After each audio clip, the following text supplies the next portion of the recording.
জুলাই হত্যাযজ্ঞের মামলায় সাবেক আইনমন্ত্রী আনিসুল হক ও সালমান এফ রহমানের অভিযোগ গঠনের বিষয়ে আদেশ আগামী 12 জানুয়ারি। আজ বিচারপতি গোলাম মর্তুজা মজুমদারের নেতৃত্বাধীন 2 সদস্যের ট্রাইব্যুনাল আদেশ দেন। ওয়ালিদ সিদ্দিকীর রিপোর্ট। সকালে ট্রাইব্যুনালে হাজির করা হয় সালমান এফ রহমান ও আনিসুল হককে। জুলাই অভ্যুত্থানে ছাত্র জনতার হত্যার 5টি অভিযোগে দায়ের করা এই মামলায় তাদের বিরুদ্ধে অভিযোগ গঠন না করার পাশাপাশি অব্যাহতি চেয়ে আসামি পক্ষের শুনানি করেন আইনজীবী মনসুরুল হক চৌধুরী। সালমান এফ রহমান ও আনিসুল হকের আদেশে কোনো হত্যাকাণ্ড ঘটেনি এবং তারা আদেশ দেওয়ার কোনো এখতিয়ার রাখে না বলে জানান তাদের আইনজীবী।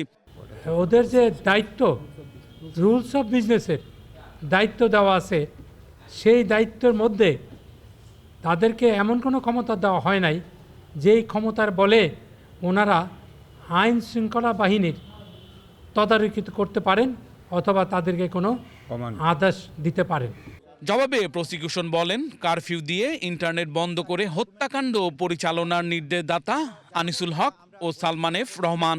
আদালত উপস্থাপন করেছি যে সমস্ত টেলিফোন কনভারসেশন হয়েছে আসামি আনিসুল হকের সাথে আসামি সালমান এফ রহমানের, আবার আসামি সালমান এফ রহমানের সাথে জুনায়েদ আহমদ পলকের, এই কনভারসেশনগুলো দিয়ে খুব ক্লিয়ারলি বোঝা গেছে যে সালমান এফ রহমান এবং আনিসুল হক, জুনায়েদ আহমদ পলক তাদের গভর্নমেন্টের ক্যাবিনেটের উপরে তাদের কমপ্লিট কর্তৃত্ব এবং নিয়ন্ত্রণ ছিল।